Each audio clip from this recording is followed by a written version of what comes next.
దయాప్రాప్తురాలా, నీకు శుభము. ప్రభు నీకు తోడే ఉన్నాడు. మరియా, భయపడకుము. నీవు గర్భము ధరించి కుమారుని కని యేసు అని పేరు పెట్టుదు. నేను పురుషుని ఎరుగన్నాను, ఇది ఎలాగా జరుగును? పరిశుద్ధాత్మ నీ మీదికొచ్చును.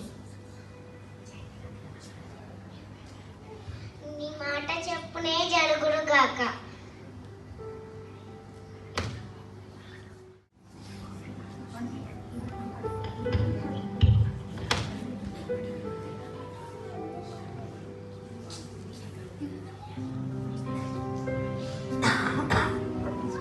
యోసేపు, నీ భార్య అయిన మరియను చేర్చుకున్నటకు భయపడకుము.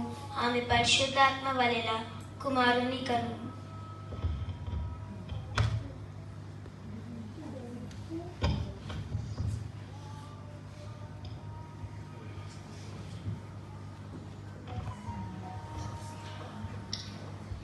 పరిశుద్ధాత్మ వల్ల గర్భమా, ఇది ఎలాగా జరుగును?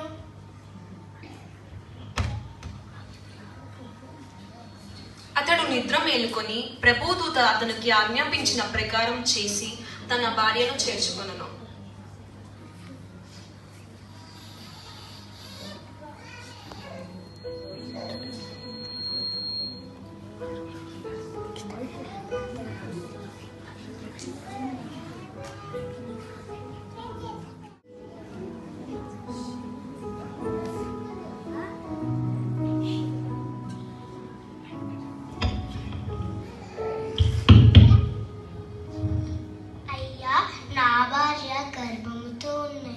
మీ దగ్గర ఏమైనా స్థలం ఉందా? లేదు, మా దగ్గర స్థలం లేదు.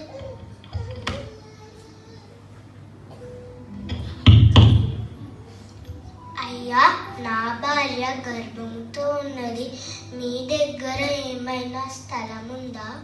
లేదు, వెళ్ళండి.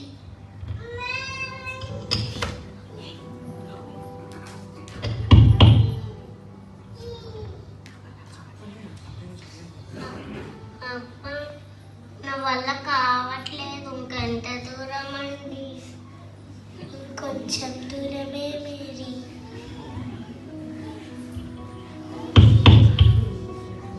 ఈ టైంలో ఎవరు? ఏం కావాలి? అయ్యా, నా భార్య గర్భంతో ఉన్నది. మీ దగ్గర ఏమైనా స్థలం ఉందా? క్షమించండి, మా సత్రం అంతా నిండిపోయింది. అయ్యా, కొంచెం చూడండి అయ్యా. కానీ మా పక్కన పాకలో కొంచెం స్థలం ఉంది. పెద్దది కాక వెచ్చగా ఉంటుంది.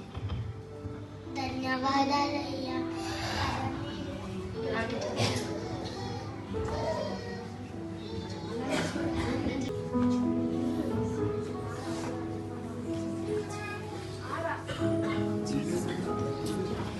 ఆ రాత్రి ఆ సాధారణమైన పశువుల పాకలో దేవుని కుమారు జన్మించాడు. రాజాది రాజా, రాజ మార్తాండ, హేరోదు రాజకు జయము జయము జయము జయము జయము జయము జయము.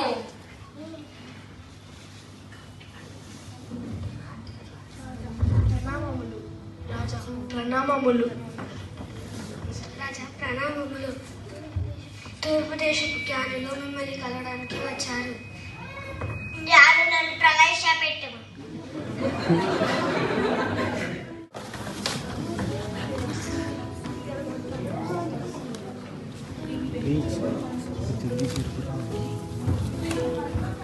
రాజా, యూదుల రాజుగా పుట్టినవాడు ఎక్కడున్నాడు? దేశంలో మేము ఆయన నక్షత్రమును చూచి ఆయనకు పూజింపవచ్చి.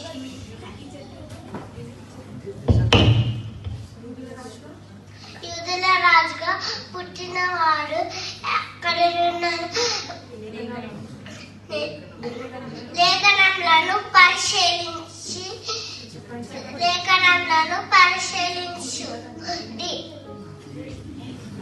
రాజా, బెత్లెహేములోనే. ఏలయనగా యూదయ దేశపు బెత్లెహేమా, నీవు యూదా ప్రధానులలో ఎంత మాత్రము అల్పమైన దానవు కావు. ఇశ్రాయేలును నా ప్రజలను పరిపాలించు అధిపతి నీలో నుండి వచ్చును అని ప్రవక్త ద్వారా రాయబడి ఉన్నది.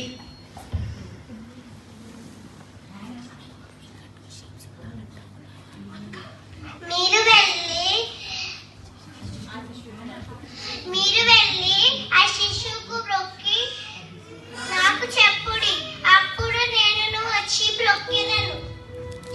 మహారాజా.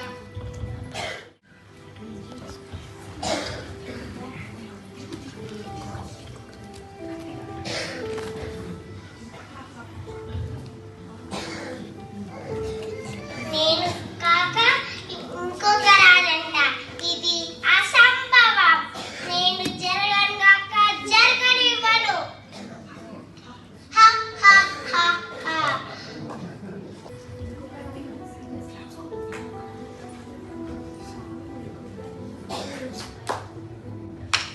ఎవరక్కడ? ఎవరక్కడ? ఆజ్ఞ మహారాజా. 2 సంవత్సరాలలోపు పిల్లల్ని చంపేయండి. చిత్తం మహారాజా. హ హ హ. నేను కాక ఇంకొక రాజంట, ఇది అసంభవం. నేను జరగను కాక జరగనివ్వను. రాజంట, రాజు పుట్టెనంట. హ హ హ హ హ. ఎంత చల్లగా ఉంది. అరే మంట కొంచెం పెద్దగా పెడదాం. చూడున్న వెలిగేంటి? అరే దయ్యం రా దయ్యం. అరే దయ్యం రా దయ్యం. భయపడకుడి, ఇదిగో ప్రజలందరికీ సంతోషకరమైన వార్త తెచ్చాను. దావీదు పట్టణమందు మీ కొరకు ఒక రక్షకుడు పుట్టి ఉన్నాడు. ఆయనే ప్రభు అయిన క్రీస్తు.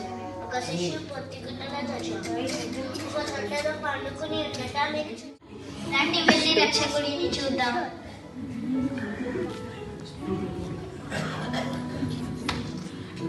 వెంటనే పరలోక రాజ్య సమూహము ఆ దూతతో కూడి సర్వోన్నతమైన స్థలములలో దేవునికి మహిమయు ఆయనకిష్టులైన మనుష్యులను భూమి మీద సమాధానమును కలుగునుగాక అని దేవుని స్తోత్రము చేయుచుండెను.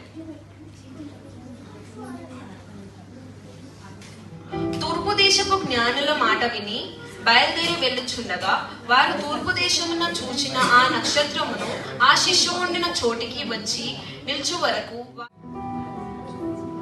వారు ఇంటిలోనికి వచ్చి శిశువును చూచి సాగిలపడి ఆయనను పూజించి తమ పెట్టెలు విప్పి బంగారమును సాంబ్రాణిని బోలమును కానుకగా ఆయనకు సమర్పించింది. యేసు ఒక రాజభవనంలో కాదు, ఒక సాధారణమైన పశువుల పాకలో పుట్టాడు. ఎందుకంటే దేవుని ప్రేమ అందరి కోసం, పెద్దవారికి, చిన్నవారికి, ధనవంతులకు, పేదవారికి, మనలాంటి వారికి కూడా అని చూపించడానికి దేవుడు మనలను ఎంతగా ప్రేమించాడో యేసు జననం మనకు తెలుస్తుంది. యేసు పుట్టాడు మన కోసం, ఆయనను స్తుతిద్దాం.